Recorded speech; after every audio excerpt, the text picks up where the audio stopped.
Sign the paper, Marcus. Once my ink hits this page, she's yours, and the border dispute is dead.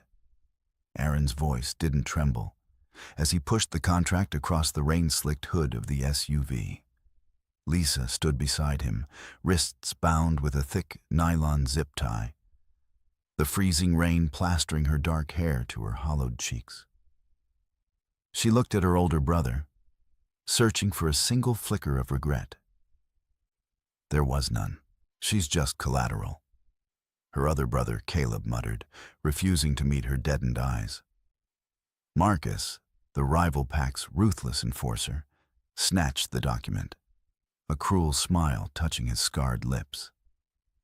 The Alpha King will be pleased.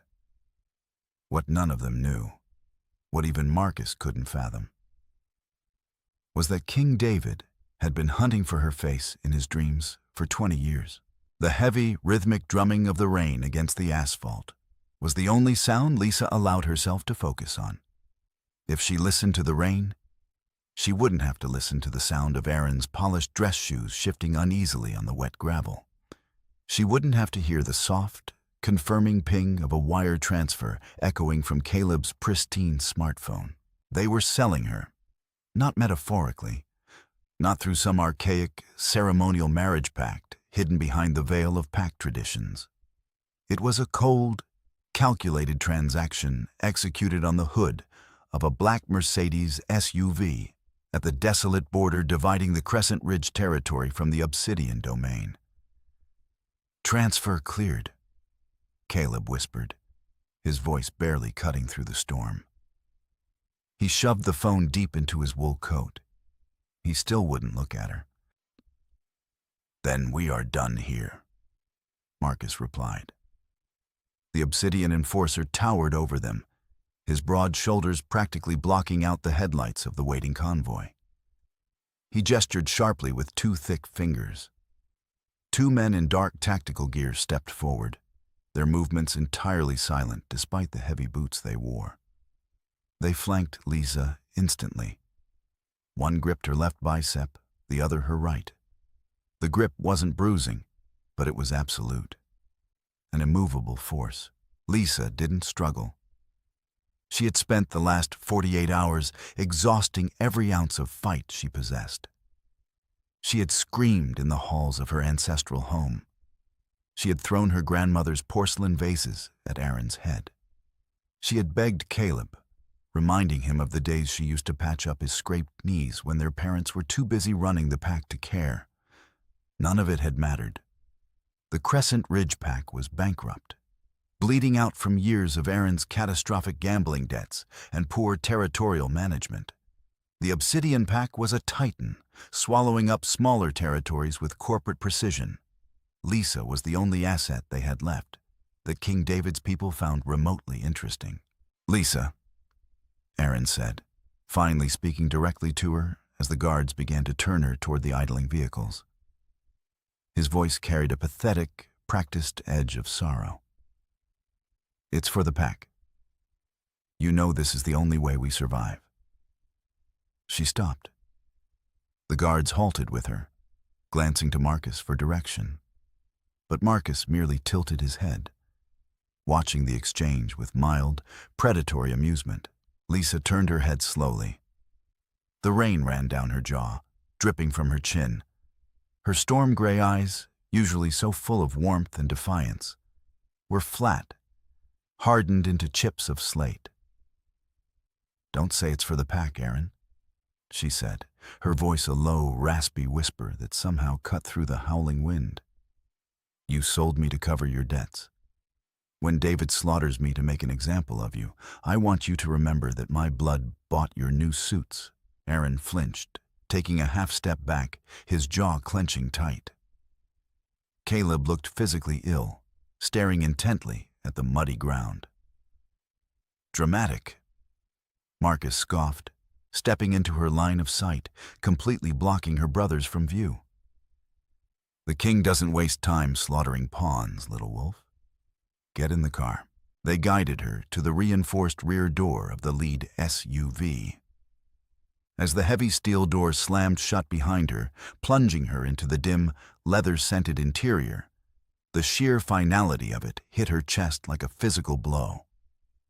The locks engaged with a heavy, metallic thud. Outside, she could see Aaron and Caleb already climbing back into their own vehicle. They didn't linger. They didn't watch her drive away. The taillights of their car flared red in the rain before disappearing down the winding mountain road, leaving her entirely in the hands of the enemy.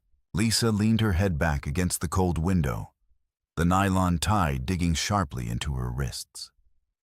She didn't cry. Tears were a luxury afforded to the safe and the loved.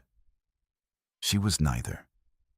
She was property now, bound for the heart of the Obsidian City, destined to face a man rumored to be more monster than myth. King David, the usurper, the architect of 100 ruined packs. She closed her eyes, trying to regulate her breathing, bracing herself for the dungeon, the interrogations, or whatever cruel fate awaited a hostage of her standing. The engine roared to life, and the convoy surged forward into the blackness of the storm. 50 miles away, in the gleaming steel and glass spire that served as the nerve center for the Obsidian Pack, King David stood perfectly still. The penthouse office was massive, minimalist, and suffocatingly quiet. A wall of floor-to-ceiling windows offered a sweeping, panoramic view of the city he had built from the ground up. The rain was lashing against the reinforced glass, distorting the neon lights of the skyline below. David rubbed his temples with a thumb and forefinger, trying to ward off the dull, familiar ache blooming at the base of his skull. He was 32 years old, built like a heavyweight fighter, but dressed in a sharply tailored charcoal suit that commanded boardrooms just as easily as battlefields. Yet, beneath the polished exterior of the Alpha King, an exhausting restlessness gnawed at him.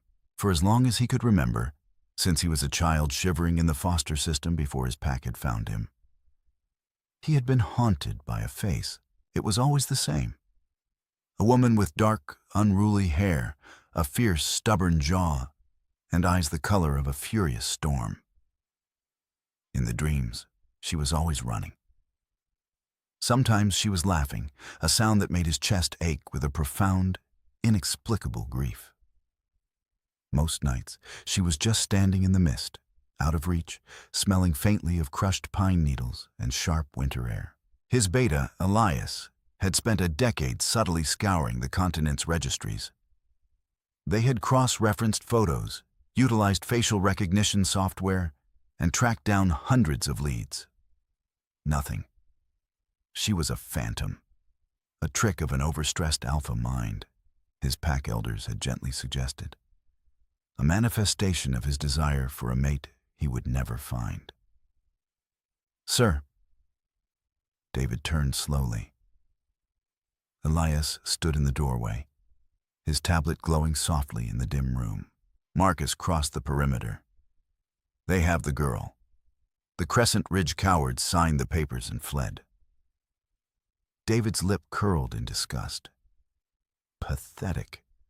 To sell their own blood to save their skins.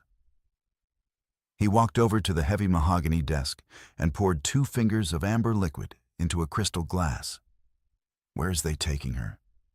The holding cells in sub-level 3? Elias hesitated. Marcus asked for confirmation on that. Given her status as the former Alpha's daughter, she is technically nobility, even if her brothers are scum. She's collateral, Elias. Treat her as such until we verify Aaron has surrendered the mining rights completely. David said coldly, taking a sip. He didn't care about the girl. He only cared about crippling Aaron's infrastructure so the Crescent Ridge Pack would finally fold, bringing stability to the northern border. Have them bring her to the loading bay. I'll inspect the merchandise myself to ensure they didn't hand us a decoy. Yes, Alpha. 10 minutes later, David stood in the cavernous, brightly lit underground loading bay of the tower. The air smelled of exhaust fumes and damp concrete. The 3 black SUVs rolled down the ramp, their tires hissing on the wet pavement, and came to a synchronized halt. Marcus stepped out of the lead vehicle, giving a brief, respectful nod to David. "No trouble, Alpha. The brothers couldn't run fast enough." David didn't reply. His eyes were fixed on the rear door. "Get her out." One of the guards opened the door. At first, there was only the sound of rain dripping from the vehicle's chassis. Then, a pair of worn leather boots stepped out onto the concrete. David's heart performed a strange, violent stutter in his chest. A sharp, distinct scent cut through the smell of exhaust and wet concrete. It hit him with the force of a physical blow. Crushed pine needles, sharp winter air. The girl stepped fully into the harsh fluorescent light. Her clothes were soaked, her dark hair plastered to her face. Her wrists were bound in front of her. She looked exhausted, bruised, and dangerously cornered. She lifted her chin, refusing to cower, and locked eyes with him. David stopped breathing. The glass he had been casually holding in his left hand suddenly felt incredibly heavy. Storm gray eyes, a fierce, stubborn jaw. It was her. The phantom, the ghost that had haunted 1,000 nights of his life. She was standing right in front of him, flesh and blood shivering in the cold, staring at him with a mixture of absolute hatred and grim defiance.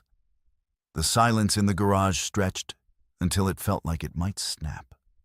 Marcus and the guards shifted uncomfortably, unsure why the king had suddenly frozen, why the air around them had suddenly grown impossibly dense, crackling with an unseen, suffocating pressure. David's hands balled into fists at his sides. He couldn't speak. The shock was so profound it bordered on agony. His wolf, usually a disciplined, quiet force within him, was suddenly thrashing against his ribs, howling a single deafening word in his mind. Mine.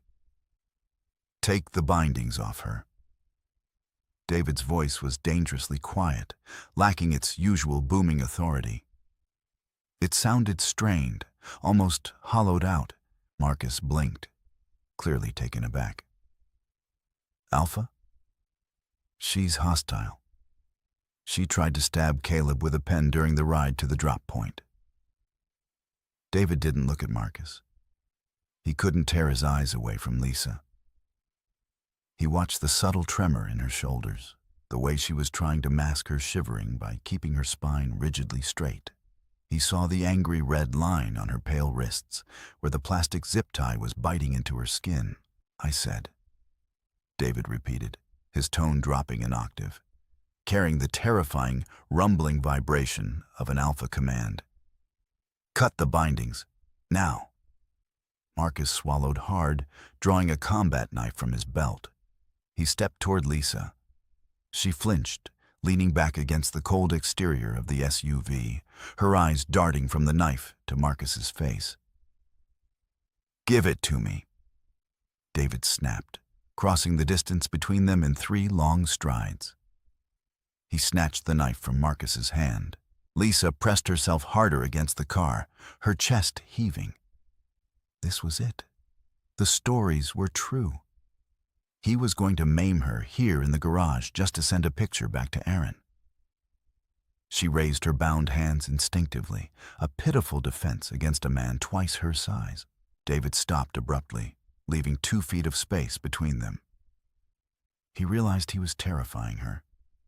The urge to reach out, to pull her against his chest and warm her, was so violently strong it made his hands shake.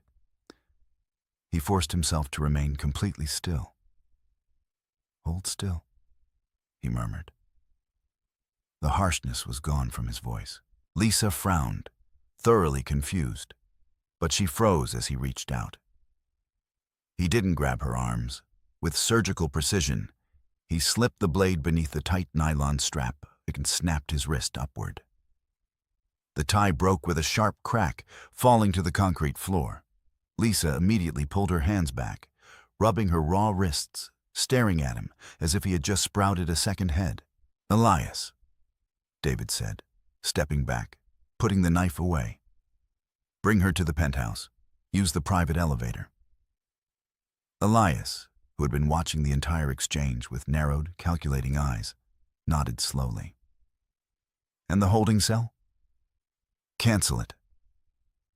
David finally forced himself to look away from her, turning on his heel. "She stays on my floor." Lisa's voice cracked like a whip through the garage. "No." David stopped in his tracks. He slowly turned his head. She was rubbing her wrists, her posture tense, ready to bolt, even though there was nowhere to go. "I know how this works," Lisa said, her voice shaking but laced with venom. "I'm a hostage. Put me in a cell. I'm not playing your sick games in some penthouse." Marcus growled at the disrespect. Taking a step forward, David raised a single hand, stopping the enforcer instantly. He looked at Lisa, really looked at her. Beneath the bravado, he saw the sheer, unadulterated terror swimming in those gray eyes he knew so intimately. She thought he was going to assault her. The realization made him feel physically sick. "You are not a hostage, Lisa," David said softly. It was the first time he had spoken her name aloud, and it tasted like salvation on his tongue. "Then what am I?" she spat back.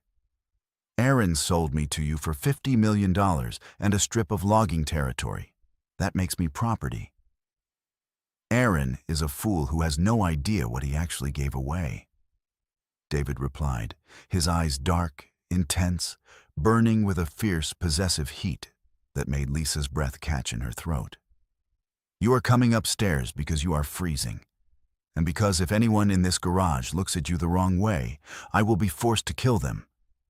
Elias, show her the way."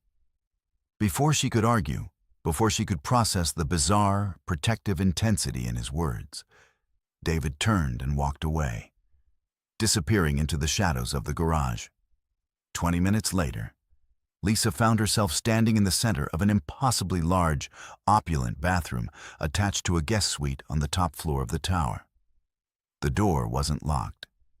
Elias had simply handed her a stack of fresh, incredibly soft clothes, pointed to the sprawling shower, and told her to take her time. She stood in front of the massive vanity mirror, staring at her own reflection. She was a mess of bruises and dirt. But what confused her more than her appearance was the lingering feeling on her wrists, where David had stood near her, where his hand had brushed the air over her skin as he cut the tie. Her skin was tingling. It felt warm. It felt safe. She gripped the edges of the marble sink, her knuckles turning white. It was a trick. It had to be. Alpha kings did not show mercy to the sisters of their enemies. She had to stay sharp. She had to figure out what his game was before it destroyed her. The hot water had washed away the mud and the chill, but it couldn't wash away the profound sense of displacement. Lisa stood in the center of the guest suite bedroom, swallowed by a pair of dark gray sweatpants and a black, long-sleeved Henley she had found neatly folded on the vanity. The clothes were ridiculously soft, smelling faintly of cedar and smoke, the exact scent that had rolled off King David in the garage. She rolled the sleeves up to her elbows, wincing as the fabric brushed against the red, chafed skin of her wrists. She took a deep breath, steeling herself. Hiding in the bathroom wasn't a strategy. When she pushed the bedroom door open, she didn't find a cell block or armed guards. The penthouse living area was a sprawling masterpiece of mid-century modern design, illuminated by the muted glow of the city lights pouring through the rain-streaked floor-to-ceiling windows. David was standing by a massive marble kitchen island. He had discarded his suit jacket and tie. The top two buttons of his crisp white shirt were undone, and his sleeves were rolled up over muscular forearms. He was methodically arranging silver-domed plates on the counter. He didn't look up as she approached, but his broad shoulders tensed infinitesimally. "I didn't know what you prefer. So I had the kitchen send up a little of everything. Lisa stopped a dozen paces away, her bare feet silent on the hardwood floor. Is this part of the psychological torture? Feed the prisoner a last meal before throwing her in the dungeon? David finally turned. The amber glow of a nearby lamp caught the harsh, architectural lines of his face. His dark eyes locked onto hers, and once again, Lisa felt that strange, breathless stutter in her chest. The sheer intensity of his gaze was suffocating. "There is no dungeon, Lisa," he said, his voice a low, soothing rumble that vibrated right through the floorboards. "And you are not a prisoner." "You bought me for $50 million, she fired back, crossing her arms protectively over her chest. "That makes me a captive. Let's not pretend this is a hospitality visit." David's jaw tightened. He picked up a silver fork, speared a piece of perfectly seared steak from one of the plates, and ate it. He then took a sip of the water poured into a crystal glass beside it. "Not poisoned," he said simply, stepping back from the island and gesturing to the stool. "Eat. You're practically dead on your feet. We can argue about the semantics of your presence here after you've had a hot meal." Her stomach betrayed her with a loud, violent rumble. She hadn't eaten since Aaron first locked her in her room 2 days ago to prepare the contract, maintaining eye contact. Lisa slowly walked to the island and sat down on the edge of the leather stool, ready to bolt. She picked up a clean fork and took a bite of the steak. The rich, savory flavor exploded on her tongue, and she had to suppress a groan of relief. She ate mechanically at first, then ravenously, abandoning all pretense of manners. David stood on the opposite side of the island, leaning against the counter, simply watching her. He didn't speak. He didn't move. He just watched her with an expression she couldn't decipher. It wasn't the predatory hunger she was used to seeing from rival alphas. It looked more like reverence, like he was studying a priceless artifact he had thought lost to the world. "Stop looking at me like that," she muttered, dropping her fork onto the empty plate. "Like what? Like you're trying to figure out how to dissect me?" A ghost of a smile touched the corner of David's mouth, a surprisingly soft expression that transformed his harsh features. "I'm not going to dissect you. I'm just making sure you're actually real." Lisa frowned, thoroughly thrown off balance. "What is that supposed to mean?" "It means," David sighed, running a hand through his dark hair, "that your brothers are fools. The guest suite is yours. The door locks from the inside. You have full access to this floor. Do not try to access the elevators without Elias. The security system will assume you are an intruder and lock the building down. Sleep, Lisa. You're safe here." He turned and began to walk away, dissolving into the shadows of the expansive living room. "Why?" she called out, her voice echoing in the quiet penthouse. "Why are you doing this? I'm the enemy." David paused, glancing back over his shoulder. The city lights cast half his face in deep shadow. "You were the enemy yesterday. Today, you are under my roof, and I protect what is mine." Lisa woke with a gasp, her hands instinctively grabbing the thick down comforter, expecting to find the cold nylon of the zip ties digging into her wrists. Instead, she found soft linen and morning sunlight filtering through the motorized blinds. She had slept for 12 uninterrupted hours. Panic flared briefly in her chest. She shouldn't have dropped her guard. But as she sat up, the lingering scent of cedar and smoke in the room acted like a physical sedative, calming her racing heart. It was infuriating how safe her wolf felt in the heart of enemy territory. She dressed in a fresh pair of jeans and a gray sweater she found in the walk-in closet, which had inexplicably been stocked with clothes in her exact size. Stepping out of the bedroom, she found the penthouse bathed in daylight. The storm had passed, leaving the city skyline crisp and glittering below. The living room was empty, but a low murmur of voices drew her toward a set of heavy, sliding oak doors at the end of the hall.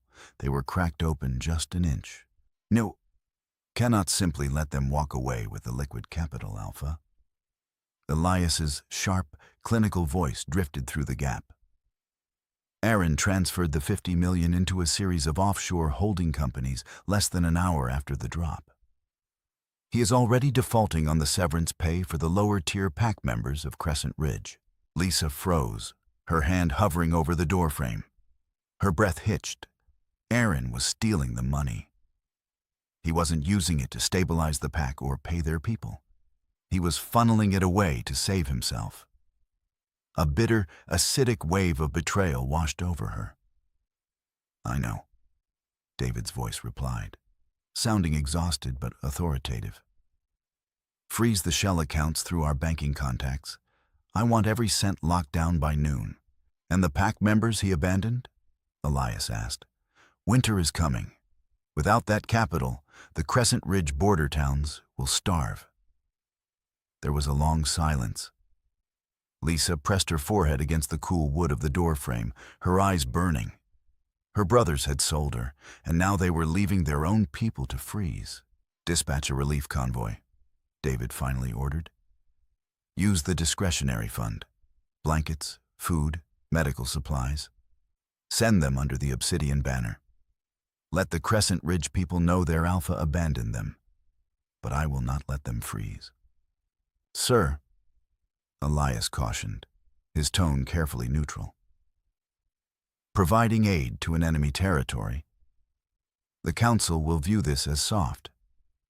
They will ask why you are spending our resources to fix Aaron's mess, especially when you already have the sister as leverage." "She is not leverage," David snarled, the sudden, violent force of his alpha aura bleeding through the crack in the door, making Lisa's knees weak. "And I don't give a damn what the Council thinks. A weak leader starves his people to feed his pride. I spent the first 8 years of my life freezing in alleyways because a weak alpha abandoned my birth pack. I will not watch it happen to another territory on my border. Do it, Elias." "Yes, Alpha." Lisa stumbled back from the door, her heart hammering against her ribs. She retreated to the kitchen, leaning heavily against the marble island, her mind spinning. King David, the ruthless conqueror, was secretly sending aid to the people her own brothers had left to die. And he had defended her to his closest confidant. She is not leverage. Footsteps approached. David walked into the kitchen, freezing when he saw her. He was dressed in a tailored black suit, looking every inch the terrifying monarch he was supposed to be. But his dark eyes instantly softened as they landed on her. "You're awake," he said softly, stopping at a respectful distance. Lisa stared at him, seeing past the tailored suit and the imposing height, seeing the ghost of the freezing, abandoned boy he had just spoken about. "You're sending food to my pack." David's expression shuddered, a wall of cool composure slamming down. He shot a glare toward the hallway. "You were listening." "You didn't lock the door," she countered, her voice trembling slightly. "Why are you helping them, David? They hate you. I'm supposed to hate you." David took a slow step forward. He reached out, hesitating for a fraction of a second, before his knuckles gently brushed against her jawline. The physical contact sent a jolt of electricity straight down her spine. Her wolf purred, a sound she desperately tried to suppress. "I don't care if they hate me, Lisa," he murmured, his thumb lightly tracing the shadow of a bruise on her cheek. "I only care that you survive this intact." She swallowed hard, her eyes locked on his lips, suddenly acutely aware of how close he was, of the heat radiating from his chest. "I don't understand you." "I know," he whispered, slowly pulling his hand away, leaving her skin burning where he had touched it. but I have all the time in the world to explain. The fragile peace of the penthouse shattered 3 days later. Lisa was sitting in the library, a massive room lined with thousands of leather-bound books, trying to lose herself in a novel when the heavy oak doors banged open. Elias stood in the doorway, chest heaving, his normally immaculate suit slightly rumpled. He didn't look at Lisa. His eyes locked instantly on David, who was working at a mahogany desk in the corner. "Alpha, we have a breach." David stood up slowly, the air in the room suddenly dropping 10 degrees. "Where?" "Sector 4, the Silver Creek mine," Elias said grimly. "Aaron didn't flee the territory like we assumed. He used a fraction of the frozen funds to hire a dozen rogue mercenaries before the accounts locked. They hit our border patrol 20 minutes ago. 2 of our wolves are severely injured." Lisa dropped the book. It hit the floor with a heavy thud. The sound was deafening in the sudden, suffocating silence of the room. Aaron, idiot. He was trying to take back the very asset he had traded her for, likely assuming David wouldn't retaliate for fear of damaging his hostage. He was gambling with her life. Again. David didn't look at her. His face was a mask of terrifying cold fury. The protective, gentle man who had brushed her cheek was gone, replaced instantly by the Alpha King who had crushed rebellions with an iron fist. "Prep the tactical teams," David said, his voice lethal. "I want them surrounded. No survivors among the mercenaries. Bring Aaron to me alive." "Wait!" Lisa was on her feet before she even realized she had moved. Both men turned to look at her. Elias looked annoyed. David just looked tired. "Lisa, go back to the guest suite," David commanded softly. But there was no room for argument in his tone. "He's my brother," she said, taking a step toward the desk. Her heart was in her throat.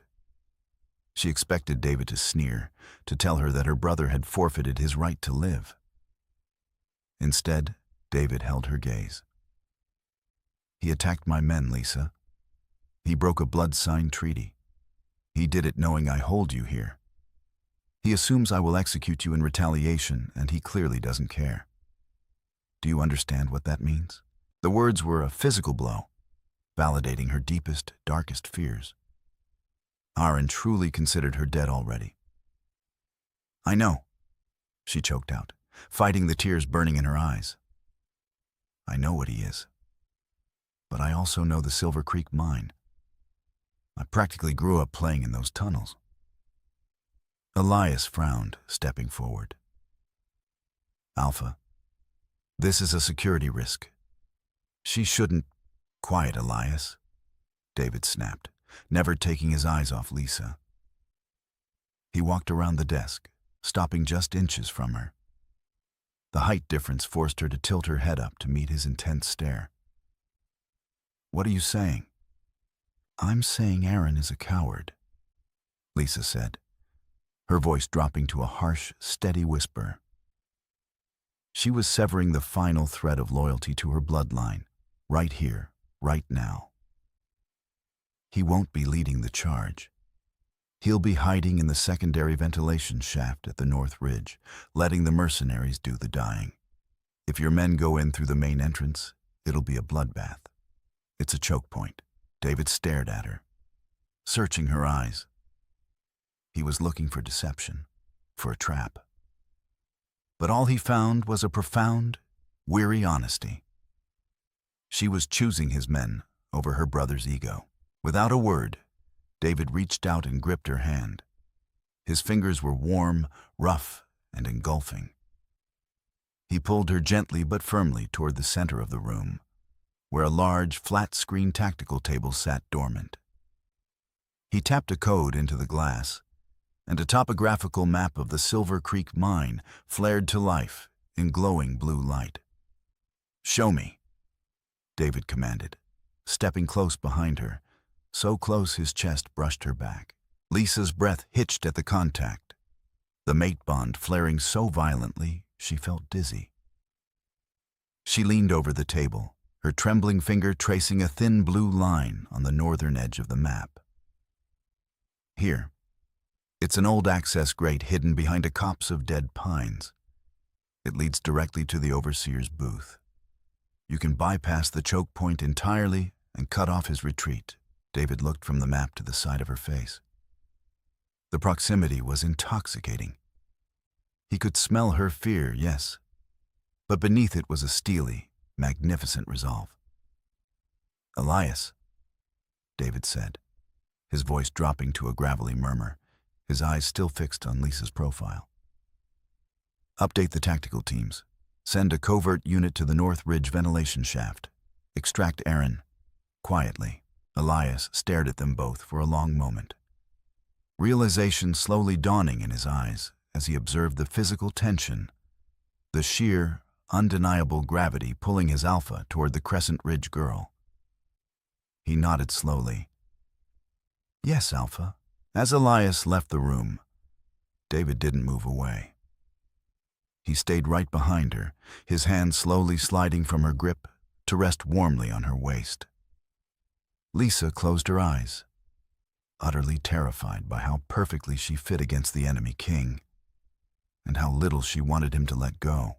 The extraction was surgically precise and terrifyingly fast. Less than 2 hours after Lisa had drawn the line on the glowing tactical map, the heavy steel doors of the penthouse elevator slid open with a soft chime. Elias stepped out first, his expression completely blank, a stark contrast to the violent smears of dirt and dried blood on his tactical vest. Behind him, flanked by 2 towering obsidian guards, was Aaron. He was not the polished, arrogant alpha who had stood in the rain 3 days prior. His expensive Italian coat was torn at the shoulder, his face was bruised purple along the cheekbone, and his hands were bound behind his back with heavy, reinforced steel cuffs. He looked small. Stripped of his enforcers and his unearned bravado, he looked exactly like what he was. A cornered, desperate coward, David stood near the center of the living room, his hands clasped casually behind his back. Lisa stood a few feet diagonally behind him, her heart hammering a frantic rhythm against her ribs. She had thought seeing Aaron brought low would spark a sense of vindictive joy in her chest. Instead, there was only a hollow, heavy sadness. "The mercenaries have been neutralized," Elias reported, his voice devoid of inflection. "Caleb was found hiding in the secondary getaway vehicle 2 miles down the ridge. He is currently in holding cell 4.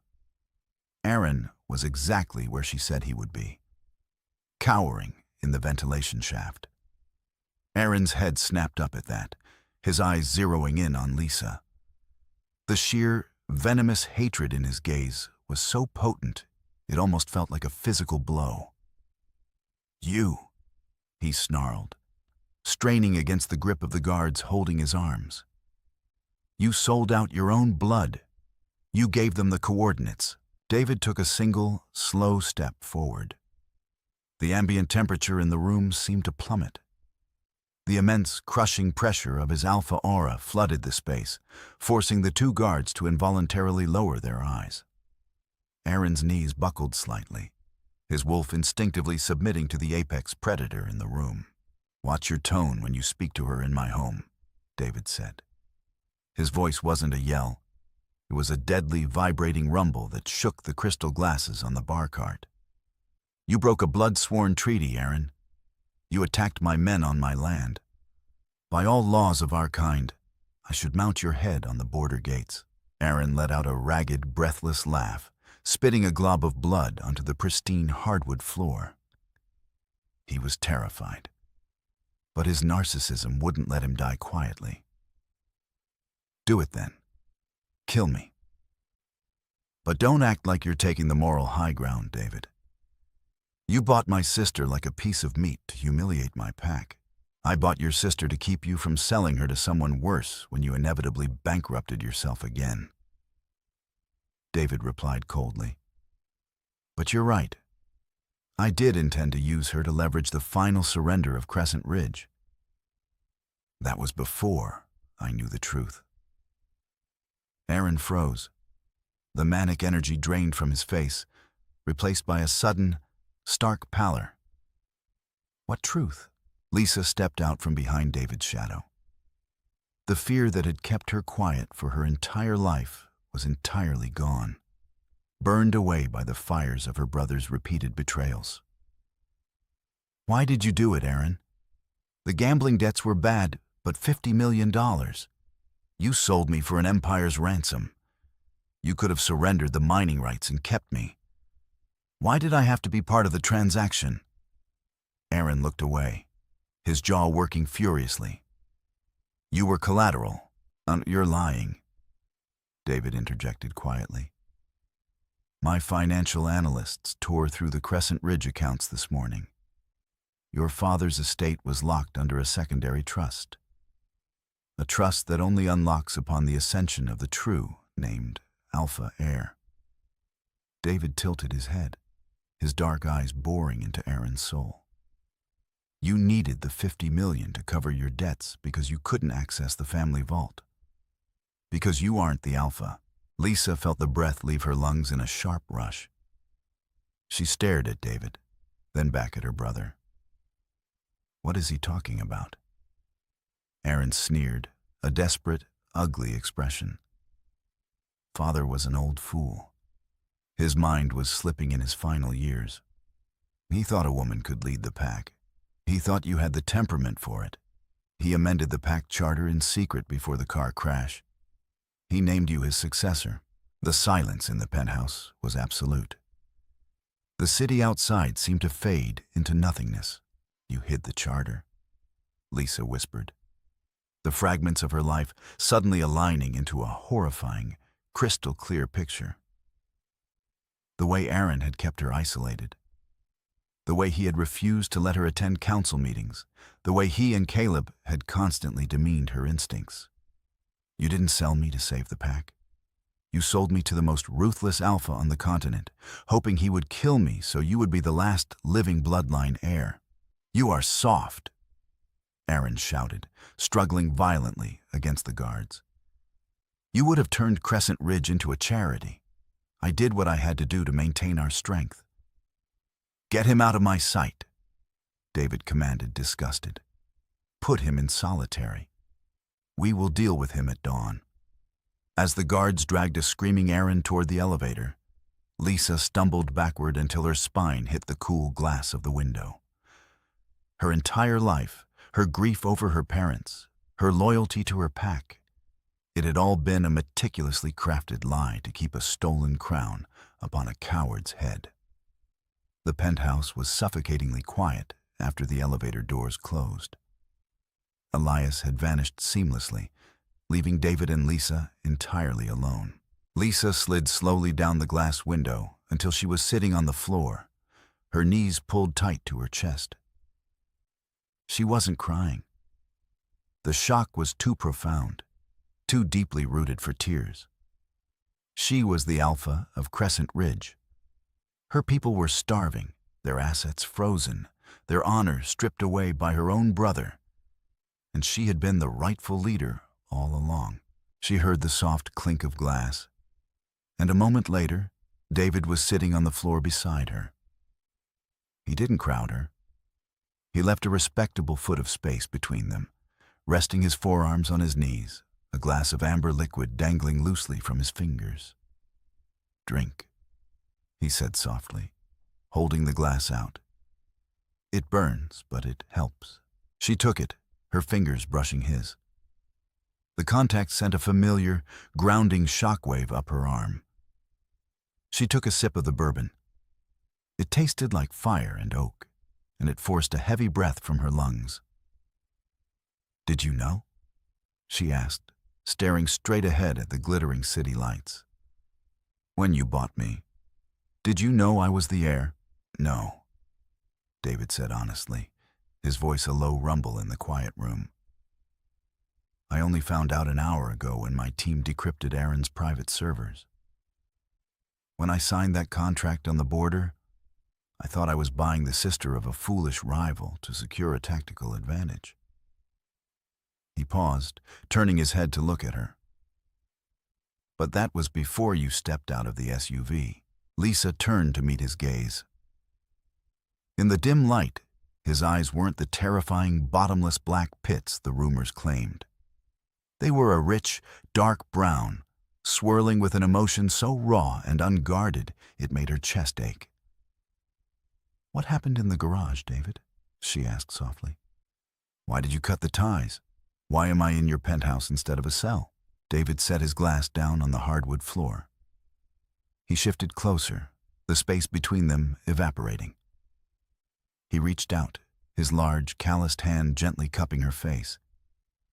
He didn't demand submission. The touch was entirely reverent.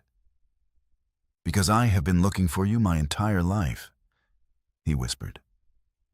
Lisa froze, her breath catching in her throat. "What?" "I was a street rat, Lisa. My birth pack threw me out when I was 4 because I was too small. I clawed my way out of the gutters.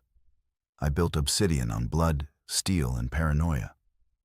I didn't trust anyone. I didn't believe in the old myths." He brushed his thumb across her cheekbone, his eyes mapping every feature of her face as if memorizing it for a second time. "But every night, for 20 years, I dreamed of a girl with storm-gray eyes and a fierce jaw. She smelled like crushed pine needles and smoke. She was the only warm thing in a world made entirely of ice." Lisa's heart hammered against his palm. The scent he described. It was her scent. Her wolf was practically humming beneath her skin, clawing at the surface, desperate to close the remaining distance between them. The legends of true mates were considered fairy tales, ancient biology bred out of their kind centuries ago. But sitting here, breathing in his cedar and smoke scent, feeling the absolute terrifying safety of his presence, she knew it was real. "When you stepped out of that car in the rain," David continued, his voice thick with emotion, "and I saw you, I thought I was losing my mind. The monster of the North, brought to his knees in his own loading dock by a girl in wet boots."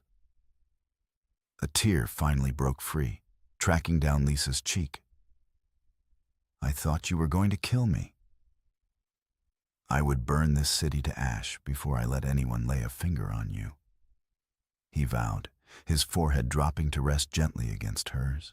The physical contact shattered the final barrier between them.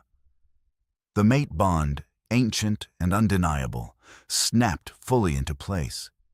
It felt like a tectonic shift in her soul, a sudden, blinding realization that she was no longer adrift.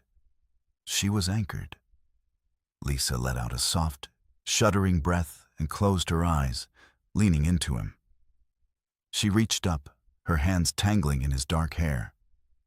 David groaned, a deep, primal sound, and his arms wrapped around her waist, pulling her flush against his chest. When their lips met, it wasn't a tentative exploration. It was a collision of two lonely, hardened souls finally finding home. The kiss was deep, desperate and electric, tasting of bourbon and tears. All the tension, the fear, the years of feeling completely invisible under her brother's shadows evaporated in the heat of his mouth. He kissed her like she was a queen. He kissed her like she was the only thing keeping his heart beating. When they finally broke apart, breathless and clinging to each other, David rested his hand over her racing heart. "You are the alpha of Crescent Ridge," he said, his voice ragged but fiercely proud. "And tomorrow, you will show them exactly what that means." Dawn broke over the city in a blaze of cold, winter sunlight. The underground holding sector of the Obsidian Tower was a masterpiece of intimidation. Stark white walls, reinforced steel bars, and blinding fluorescent lights left no room for shadows or secrets. Lisa stood at the end of the long corridor, wearing a sharply tailored black suit that Elias had procured for her. She looked nothing like the battered hostage dragged out of the rain 4 days ago. She stood tall, her shoulders squared, the profound power of her true alpha bloodline finally uncoiling in her veins, amplified by the stabilizing, heavy presence of her mate standing solidly at her right side. David made no move to lead. He stood half a step behind her, an implicit, terrifying message to anyone watching. She is the power here. I am just the sword she wields. They stopped in front of a large holding cell. Aaron and Caleb were both inside, sitting on opposite ends of a steel bench. They looked up as she approached. Caleb immediately dropped his gaze to the floor, shivering. Aaron stood up, trying to muster some semblance of his former authority. But he faltered under the crushing weight of the combined alpha auras pressing against the glass. "What is this?"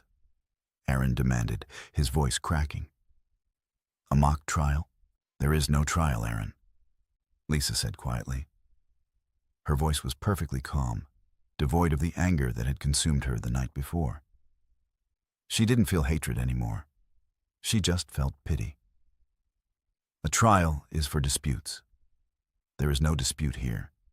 You hid my father's will, you stole the pack's funds, and you sold your alpha to a rival territory." Aaron sneered. "I am the alpha. I hold the title." "Not anymore." Lisa pressed her hand against the reinforced glass. She let her wolf rise to the surface, her gray eyes flashing with a sudden, brilliant gold luminescence.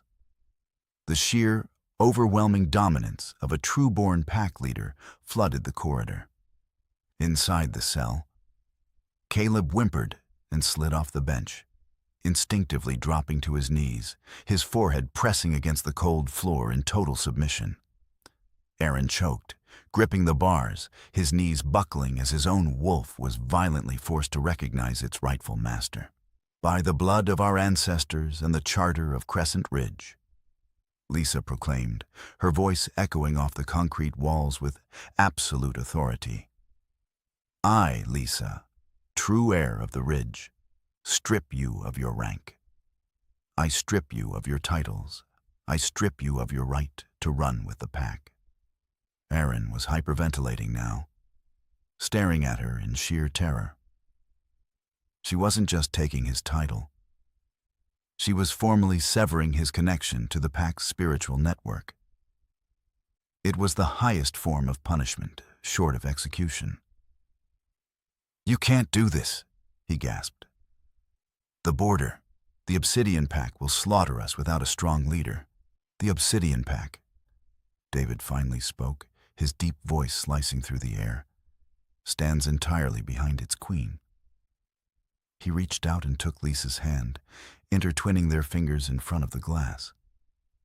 Aaron stared at their joined hands, the horrifying realization dawning on him. He hadn't sold his sister to a monster.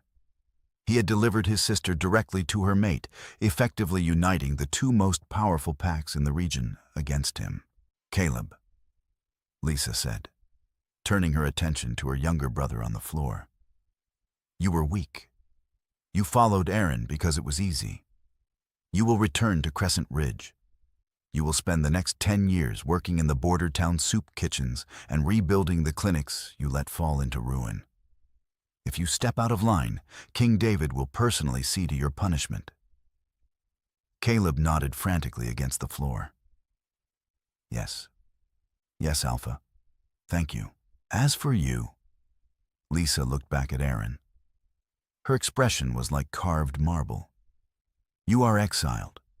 You have no pack, no name, and no protection. You will be dropped at the Eastern Neutral Zone. If you ever set foot in Crescent Ridge or Obsidian territory again, you will be hunted down as a rogue." She didn't wait for his response. She turned on her heel and walked away. David fell into step beside her. The heavy steel doors of the holding sector hissed shut behind them, sealing Aaron's fate and ending a decade of lies. Later that evening, Lisa stood on the balcony of the penthouse. The winter air was sharp and biting, but she didn't feel the cold.